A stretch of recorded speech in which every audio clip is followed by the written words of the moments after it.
اللهم صل وسلم علی سیدنا محمد و آلہ وصحبہ اجمعین۔ میرے قابل احترام بزرگوں، السلام علیکم ورحمۃ اللہ وبرکاتہ۔ میں نے جو آپ کی خدمت میں قرآن کریم کی آیت کریمہ تلاوت کی ہے، اس میں اللہ تبارک و تعالیٰ نے نماز کا فلسفہ اور اس کی حقیقت اور اس کا فائدہ بھی بیان فرمایا ہے، اور ایک اور اہم چیز کی طرف ہمیں اللہ تعالیٰ نے رہنمائی فرمائی ہے۔ اللہ نے فرمایا ان الصلاۃ تنہا عن الفحشاء والمنکر، یقیناً نماز برائی اور بے حیائی کے کاموں سے روکا کرتی ہے، برائیوں سے بچایا کرتی ہے۔ وَلَذِكْرُ اللَّهِ اکبر، اور یقیناً اللہ کا ذکر جو ہے وہ سب سے بڑی دولت ہے، سب سے بڑی نعمت ہے اور سب سے بڑا اثر رکھنے والا ہے۔ مقصد زندگی ہے یاد الہی، ذکر الہی۔ تو اللہ تعالیٰ نے فرمایا کہ نماز اور روزہ، اس کی اپنی اہمیت ہے کہ نماز اور روزہ صحیح طریقے سے شرائط اور آداب کے ساتھ ادا کرنے والا گناہوں سے بچے گا، اور ذکر جو ہے وہ سب سے اعلیٰ چیز ہے، اور اللہ کی ذات جیسے اکبر ہے، سب سے بڑی ذات ہے، تو اس کا ذکر بھی تمام اوراد وظائف اور اذکار میں سے عظیم وظیفہ ہے۔ تمام اوراد و وظائف یہ سب کے سب ذکر میں شامل ہیں۔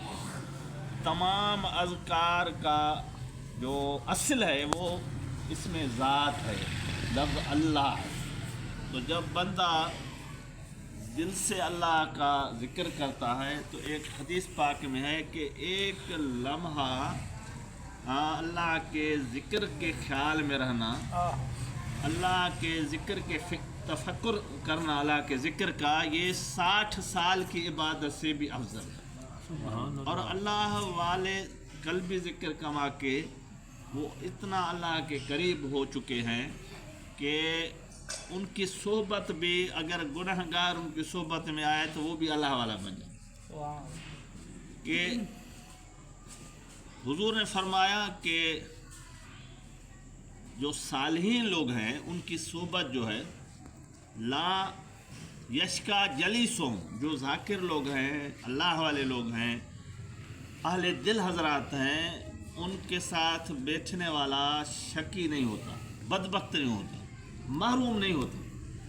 ہمارے سلسلے کے بزرگ ہیں امام مجدد افسانی علیہ رحمہ، انہوں نے فرمایا جس کے قلب پہ ہماری یہ انگلی لگی ہے تو کتنا بھی دور ہو جائے لیکن یہ انگلی اس کو واپس لائے گی اور اس کے ایمان کو بچائے گی، اور مرنے سے پہلے پہلے وہ اللہ کا ذکر جو ہے اس کے دل پہ اثر کرے گا اور اس کو واپس اس راہ خدا میں لائے گا، اور دنیا سے جائے گا تو ایمان سلامتی کے ساتھ۔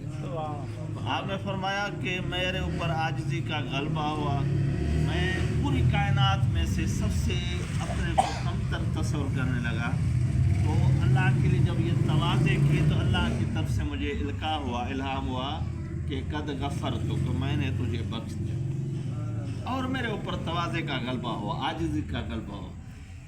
تو پھر اللہ تعالیٰ کی طرف سے مجھے یہ بشارت ملی کہ میں نے آپ کو تو بخشا، قیامت تک جو آپ کے سلسلے میں داخل ہوں گے سب کو بخشا۔ پھر اور میرے اوپر اللہ کی طرف سے عاجزی کا غلبہ ہوا، ان کی ساری وہ عاجزی تواضع جب غالب آئی تو اللہ تعالیٰ نے قیامت تک میرے سلسلے میں جو داخل ہوں گے ان کا مجھے تعارف بھی کرایا، اور اگر آپ کہو تو میں ان کے نام، ان کے نسب اور ان کے علاقے اور ان کا زمانہ بتا دوں، اس سلسلے میں آنے والے قیامت تک کس زمانے میں کون سے علاقے کے کس نام والے، کس خاندان والے ہمارے سلسلے میں آئے۔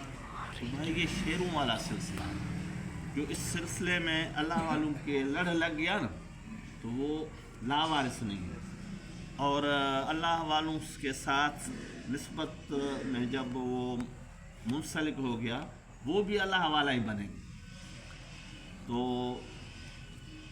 मौलाना रूम ने फरमाया है, यक ज़माना सोबत बा औलिया बेहतरज सद साल तात बेरिया। अल्लाह वालों की सोबत में एक साथ बैठने वाला, एक लम्हा बैठने वाला, उसको 100 साला बेरिया इबादत से ज़्यादा अल्लाह सवाब और अजर देता है। सुभान अल्लाह, सुभान अल्लाह। भाई एक आलिम ने अपने उस्ताद को कहा कि साईं वो मौलाना रूम ने जो ये शेर पढ़ा है ना, इसमें बड़ा उसने गुलवा किया है कि अल्लाह वालों की सोबत में एक लम्हा बैठना 100 साल बेरिया इबादत से अफजल है। उनके उस्ताद ने कहा कि अगर मुझे इजाज़त दो तो मैं ये शेर पढ़ूँ। तो उन्होंने क्या पढ़ा कि यक ज़माना सोबत बाउलिया बेहतरज सद साला तात बेरिया। अल्लाह वालों की सोबत में एक लम्हा बैठना 1,00,000 बेरिया इबादत से बेहतर।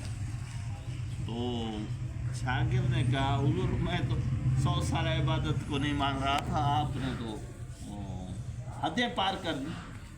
तो उस्ताद ने अपने शागिर्द को कहा, बेटा मुझे ये बताओ, अल्लाह ने आपको आलिम बनाया है, कुरान करीम की तफसीर भी आपने लिखी है और बड़ी दरसगाह चला रहे हो और मुफ्ती आज़म हो, तो किसी भी आप अपने अमल के बारे में ये यकीन से दावा कर सकते हो कि ये अमल मेरा कबूल है? कहा सही बिल्कुल, मैं तो क्या कोई भी दावा नहीं कर पाता। तो कहा कि जो भाई अल्लाह वालों की लड़ लगता है, उनके निस्बत में आ जाता है, उनकी सोबत में आ जाता है, उसकी गारंटी आप सल्लल्लाहु अलैहि वसल्लम ने 1400 साल पहले हदीस में दी है कि ला यश्का जलीसुम, अल्लाह वालों के साथ जो बैठेगा ना वो कभी बदबख्त नहीं, कभी महरूम नहीं जाए। तो अल्लाह वालों के साथ बैठने वाले को हुजूर सल्लल्लाहु अलैहि वसल्लम ने माना महरूम होने से और बदबख्ती से बचने की सनद दे दी। और फिर उन्होंने कुरान करीम की आयत पढ़ी, कहा कि इंसान 2 किस्म के हैं, एक शकी वो दोज़ख में जाएंगे और एक है तकी वो जन्नत में जाएंगे। तो हुजूर ने फरमाया कि अल्लाह वालों के साथ बैठने वाला शकी नहीं होता, बदबख्त नहीं होता, माना वो नेक वक्त होता। और नेक वक्तों का अंजाम अल्लाह ने कुरान में क्या बयान फरमाया कि वो जन्नत में जाए, और बदबख्तों के लिए कुरान में अल्लाह ने फरमाया कि वो दोज़ख में जाए। तो भाई अल्लाह वालों के साथ जो सुबत में अकीदत के साथ बैठेगा तो उनको जन्नती होने की बिशारत है। और आप इतने बड़े आबिद हैं, आलिम हैं, मुफस्सिर कुरान हैं, मुदर्रिस हैं, मुफ्ती आज़म हैं, तो आप अपने किसी एक अमल की कबूलियत की दावा नहीं कर पा रहे।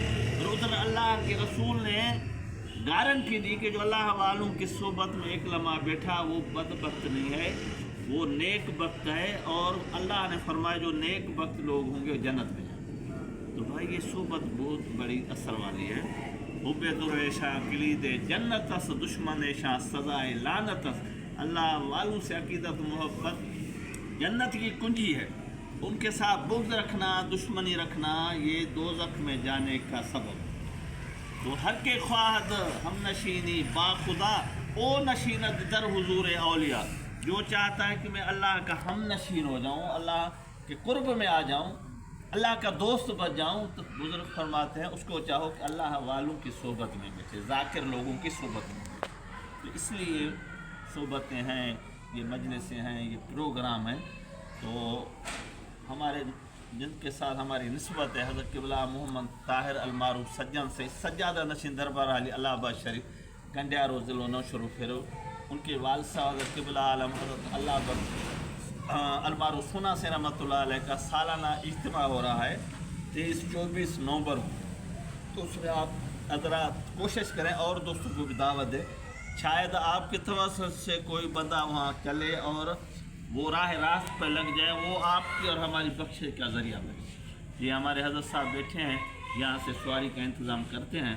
तो उधर गुलाम हुसैन वाले हैं, गुलाम नबी वाले हैं, इनके साथ आप राब्ते में आएँ और वहाँ जाने के लिए तैयारी करें, इरादा करें, अभी से नेकियां मिलना शुरू हो जाए। अल्लाह ताला आप हम सबको तौफीक अमल अता फरमाए। एक मरतबा अलहम शरीफ, 11 मरतबा कुल वला शरीफ अवल आखिर दुरूद शरीफ पढ़ के हवाले फरमाए। वमा अलैना इल्लल बलागुल मुबीन।